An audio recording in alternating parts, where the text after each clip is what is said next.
Hi guys, James at RampantLionReviews again for you today with another beer review. For this one we are going to head over to Belgium once again, and we've got yet another one of the beers that was released on the 15th of February 2019 through the Systembolaget Småpartiers here in Sweden. But for this one we are going to return to West-Vlaanderen in Belgium, and we're going to have a taste of my first ever beer from the Dolle Brouwers, the Mad Brewers basically. So this one is their Dule Teve. It comes in at 10% ABV, and it is a Tripel style beer, this one. A very strong blonde beer, this one, apparently. But it's got a good reputation. This brewery has a very good reputation, generally, from what I gather. So very much looking forward to trying this one. And as always, I hope you guys enjoy my take on this beer. So anyway, as is usual with my reviews then, I'll tell you a little bit about the brewery. If you want to get straight to the tasting, just fast forward. All the usual links are in the description below. That's the brewery website, the link to my future reviews that hopefully I can do from the Dolle Brouwers. Very first time I'm trying one of their beers, of course. There's all the usual social media. If you want to see more beer reviews, do please consider subscribing to the channel. The whole channel, of course, has a geography-based tagging system, so you can go into the homepage and search for beer based on country, city, state, county, prefecture, whatever it is you're interested in.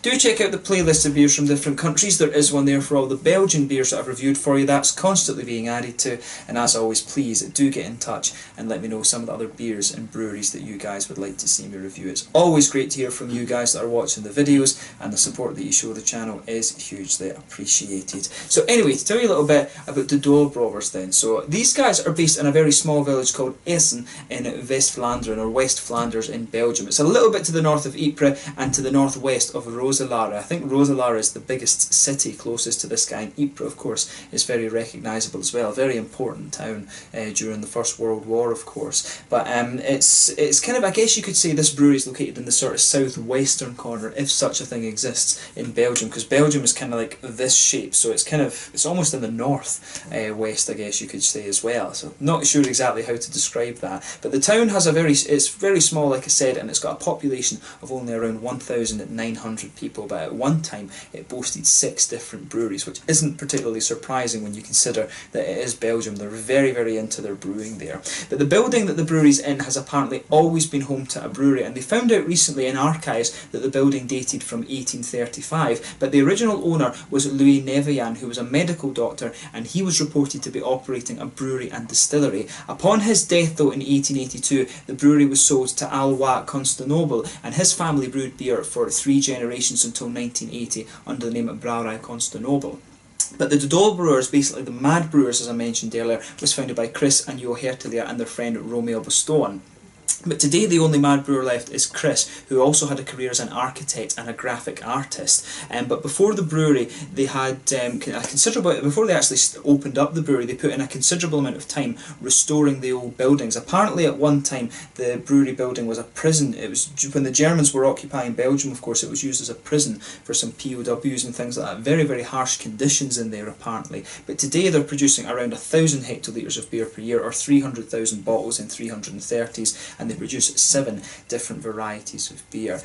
So yeah, that's all you really need to know about this brewery just now. So it's run today by a guy who was an architect and a graphic artist, who was very, very into his brewing. He kind of just got into it on the side, from what I gather, but the brewery did actually become fairly successful. So yeah, you can check out the brewery website in the description below. Usually for most of the beers it is actually Chris Hertelier who designs the labels, but this one apparently is designed by Bruges artist Peter Six, so it's a little bit different actually. But yeah, as I say, this is a beer that has a very good reputation, and the brewery, as I said, also has a really good reputation as well. So if you want to learn a little bit more about them and the different beers that they do, you can have a look at the brewery website, which you'll find in the description below, and you can follow them on Facebook and Instagram and things like that as well, and that'll keep you up to date with all the latest goings on there. But yeah, let's get on to the tasting of this beer itself. So to tell you a little bit about the name of this beer, actually, the Dule Teve, it's quite interesting because this is apparently a name that comes from West Flemish for a woman that's quite strong-willed. Apparently there was a man who visited the brewery from Het Nieuwe Museum in Bruges, and he wanted a special beer brewed, but his wife called him several times when he was visiting the brewery, and he explained to the brewer with a wink, apparently, that she was a bit of a Dule Teve, basically a very strong-willed woman, and the brewer just thought, you know, this is a very, very fitting name for this beer, so they called it the Dule Teve. But apparently, I don't know if it's a joke or not, but it was mentioning on the website that it was called, that it literally translates as being the mad bitch, and that is why they kind of called it a Tripel, to sort of please the American market, because these beers are exported quite a little bit over to America. I'm not sure if that's part is true, or if it is just a joke and that's what they put on the website, but yeah, that apparently is the main deal with this beer. As I mentioned earlier, they've got 7 different varieties of beers, and this one is one of the newer ones from what I gather too. But yeah, a really interesting little story behind this beer. So I'll just let you have a little look at the artwork once again before we open up. There you can see the Dule Teve, the mad bitch, I guess you would say, on the label of this one. You can see it's a Tripel coming in at 10% there. Oh, you can actually see it is on the label there, the mad bitch. So yeah, quite funny that, but I guess that's maybe censored in America. To be honest, I'm a bit surprised that wasn't censored in Sweden, because you know there have been a few beers that have come through, Systembolaget from Amar in Copenhagen and things like that, where they've had to change the name. But there you can see the little top label on this one. This is a 330ml bottle. The importer of this one is Constant Companion, according to the side of the label, according to the little side label here. But yeah, really nicely presented beer, this one. Plain bottle cap on this. It says it was bottled in December 2018, so this one will be quite fresh, and from what I gather they use a white candy sugar in this one in the brew as well, so it should be very, very interesting. But yeah, very curious to try this one and see how we get on. So without further ado, let's get it out and we will get on with the tasting then. Nice little bit of smoke on the opening, some of it seems to want to escape. But yeah, as I always say with the Belgian beers, you have to be very careful when you pour these, because usually they are bottle conditioned and sometimes they can go a little bit mental. But this one generally seems to be behaving itself. From what I understand as well, this is an all malt beer. There isn't hops used in this one apparently, so I think it will be very, very interesting. But yeah, as you can see, and as you would kind of expect from a Tripel, it's poured a lovely kind of deep goldeny orange colour actually. If I hold this one up to the light, it's almost the same colour as like a West Coast IPA or something that's got a lovely deep kind of orange colour. Some Tripels can be a little bit more strawy and yellow than this, but this one definitely has a lovely deep kind of orangey amber colour. There's a solid finger and a half, I would say, of a frothy cream coloured head. It does have a little bit of a, it definitely has a little bit of a kind of creaminess to it rather than being perfect white, but 1 or 2 big bubbles sticking towards the side of the glass. And I will say that you can see a few little bits of sediment just floating around in this one. It's been bottled in December 2018. Of course, they do recommend on the website that this one has a shelf life of only about a year, but apparently there are some people who have aged this beer and it's turned out very, very nicely. But you know, I enjoy a good Tripel, and it's another Tripel that I'd never actually tried before, so I thought, you know, why the hell not? Let's get this guy reviewed and see how we get on. But it looks like a lovely, lovely beer. If I put my fingers behind the glass, it is you know, it is quite a nice hazy orangey amber colour beer, this one. So yeah, just take a little bit of time and see what it looks like, but nothing particularly surprising about this beer in terms of it being a Tripel or something like that. But let's take a closer look at the aroma and just see how we get on. And I will say that when you open this beer up, you really do get some of that yeasty and doughy quality coming out of this one from the Belgian yeast. The Belgian beer, of course, is very, very yeast forward. But yeah, it actually smells very, very nice. So straight away with this one, you've got that lovely white bready sort of doughy yeasty quality in there. There is a little bit of that banana quality in there, which is very, very nice, but there's a lot of a kind of, it has, I'm guessing it's the candied white sugar, or the white candy sugar, whichever way you want to turn this around. I'm guessing that it's that's given it a lot of these kind of almost bubblegummy aromas that it has. It really does have a very kind of bubblegum type aroma to it, this beer. But yeah, bananas, a little bit of a clovey sort of spice in there as well. Yeah, the banana notes are very, very prominent in this one. Banana, bubblegum, clove spice. A big wheaty white bready base to this one as well. It just smells really quite nice actually. I like how this whole aroma goes together.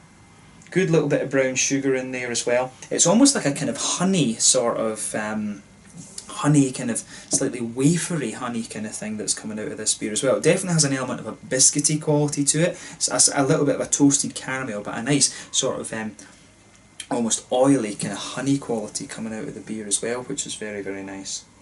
So yeah, it's a very, very interesting aroma, this one. In terms of the fruits, as I say, bananas in there. It's got a little bit of an appley, peary sort of orchardy type fruit quality to it as well. Maybe a little touch of a kind of apricot-y note to it also, which is very, very interesting. Maybe some kind of sultanas, dried apricots type thing coming out of this beer. But you know, overall, in terms of its aroma, it is really quite interesting. So just take a little bit of time and enjoy the aroma of the beer before you get stuck in. There's nothing really, there's maybe a little tiny touch of grassiness or something like this, but as I was saying, I think that it said on the website that this one is a no hop, is a zero hop beer. This one is an all malt beer.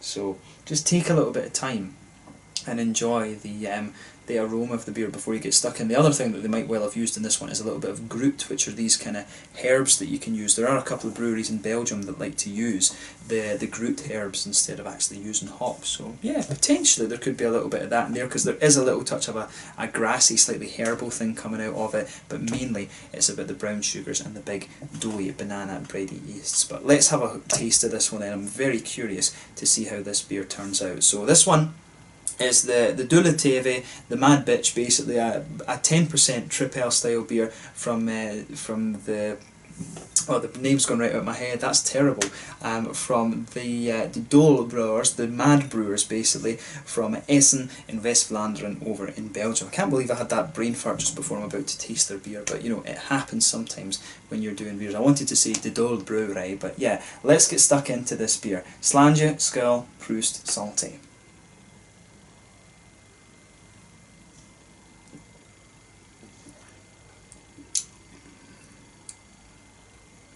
That's nice. Yeah, I'll tell you something straight away though. It is a bit of a beast, that beer. It was definitely one of the stronger, if I'm remembering correctly, it's definitely one of the stronger blonde Belgian beers that I've come across.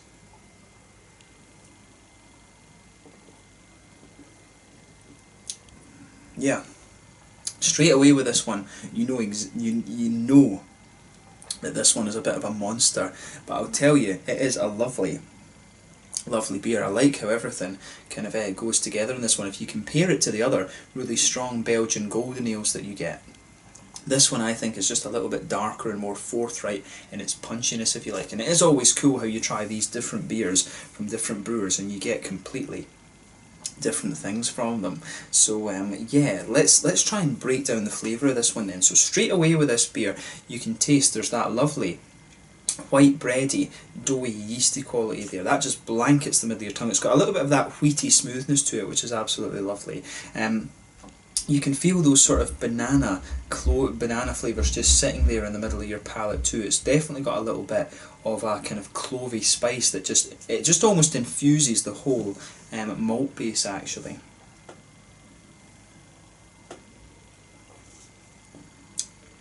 Yeah, it just infuses the whole malt base, which is really quite nice. It's nice. It really is. This beer really is just about how all these different flavours kind of merge together. It's really a different. This isn't a beer that's punchy in any one particular regard. It is all about how these flavours blend together. But yeah, in the middle of your palate, you've got this nice brown sugary quality. It does have a good edge of honey to it, but there is a little bit of a slightly more kind of caramelly quality in there. It does have a little bit of a toastiness the further into the aftertaste you go, and the further you go into the aftertaste too, there's almost a little bit of a kind of biscuity flavour. And of course, if you come a little bit further towards the front of the palate, you start to get these candied sort of fruity flavours out of this one, the candy sort of almost bubblegummy flavour, which is really quite interesting. This one, as I say, the banana clovey sort of thing is sitting there on top of the wheaty bready notes to the beer too. But yeah, it's really interesting just how everything goes together in this one.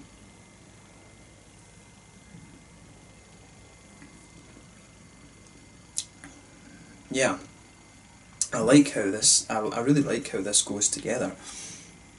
it's really just well done. It's definitely a more heavy alcoholic malty kind of Tripel, this one, than some of the other ones. I do like it with the likes of the, you know, the West-Vlaanderen and things like that, and the you've got the West-Vlaanderen golden beer.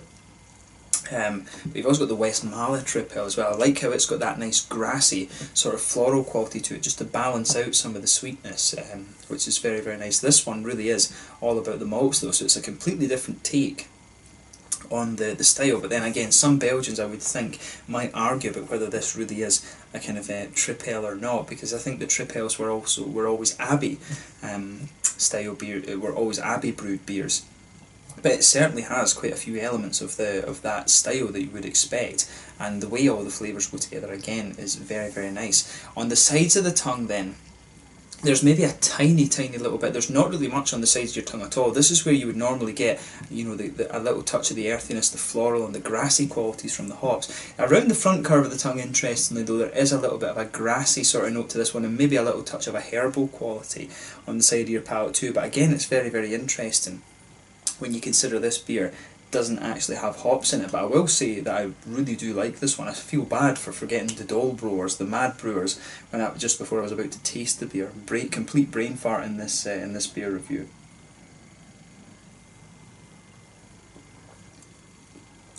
But yeah, it really is nice how everything kind of just mixes together with this beer.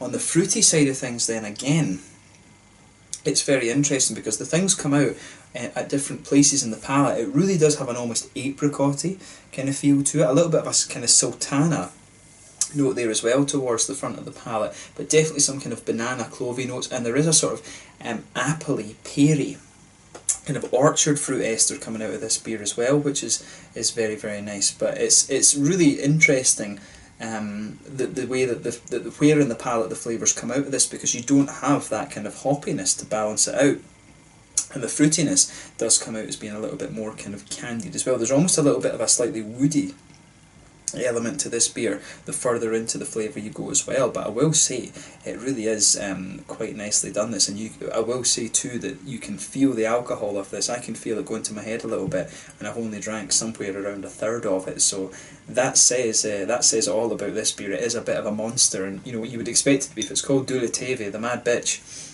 then you know the beer is going to be a little bit crazy. But thumbs up to Dolle Brouwers for this one. They've pulled off a really quite nice beer. I'd like to try one of their other ones and just see how that turns out as well. But yeah, in terms of the mouthfeel of this beer then, it really is a full-bodied beer. Carbonation is very, very smooth on this one. The whole mouthfeel is leaning towards the oily side of things. Definitely a big oily Tripel beer, this one. And it's interesting actually, I should say, I said the carbonation is quite smooth on it. In fairness actually, it does have a little bit of a prickle, and mainly again that's because the Belgian beers do tend to be bottle conditioned. So it does have a little bit of a prickle to it, but at the same time, in its own way, it really just smooths out the beer a little bit. You've got a lovely big malty and yeasty, malty sweetness to this one, and I like a big yeasty smoothness underneath too. And there is almost, you know, there isn't hops in this beer, but you do get the impression of there being a little bit of a grassy, slightly herbal, hoppy quality to it as well, which is very, very interesting. But you know, overall, a very, very interesting beer. One of the more unusual Tripels that I've come across in recent times actually. It's a lovely, big, strong Belgian blonde beer, this, and you can't really ask for much more than that. And you know, it's always cool to try different beers from the lesser known breweries in Belgium, because they've got so many breweries over there, it's difficult to keep track of exactly what's going on. But a lovely, lovely beer, this one, and I'm really glad that I was able to review this for you guys. So yeah, I hope you've enjoyed my take on this one. Definitely one of the more unusual Tripels or Belgian strong golden ales that you're going to come across, but definitely an interesting one, and the one that you should have a go at nonetheless. So let's leave it at that for this. This one is the Dule Teve from the Dolle Brouwers in Esen, just close to Roeselare and Ypres in West-Vlaanderen in Belgium. A really interesting beer for us to get through the small partiers here, and one that definitely keeps you on your toes a little bit. Very forward on its kind of brown sugary, yeasty kind of qualities. It doesn't have any hops in it, so it's all about the yeast and it's all about the malt. But the Belgian beer, of course, is always about the yeast. So yeah, give this one a go for yourself and just see what you think. It's certainly been an interesting one for me to have a look at, and I look forward to trying a few more of the beers from these guys at some point in the future. I hope we get more of these in the next small partiers in the next couple of months. But yeah, a really interesting beer this, and I'm glad that I got to review it. So thank you once again for watching my beer reviews. Until the next time, please like, subscribe, share, all the usual YouTube stuff. Let me know your own thoughts on this beer in the comments section below. Let me know what your favourite beers are from the Dolle Brouwers as well. And hopefully I can return to them at some point in the near future. I do need to get out to Belgium and try some of the different kind of whale breweries and things like that over there, because I know there's some great stuff that you just can't find anywhere else but in Belgium itself. So thank you again for watching. Make sure you check out my social media and make sure you check out some of these beers from the Dolle Brouwers. This one is the Dule Teve, a Tripel style beer coming in at 10% ABV. A bit of a monster, but really definitely worth trying. Until the next time, Slàinte just now, and I'll catch you guys later. Slàinte, skål, Prost, Salty.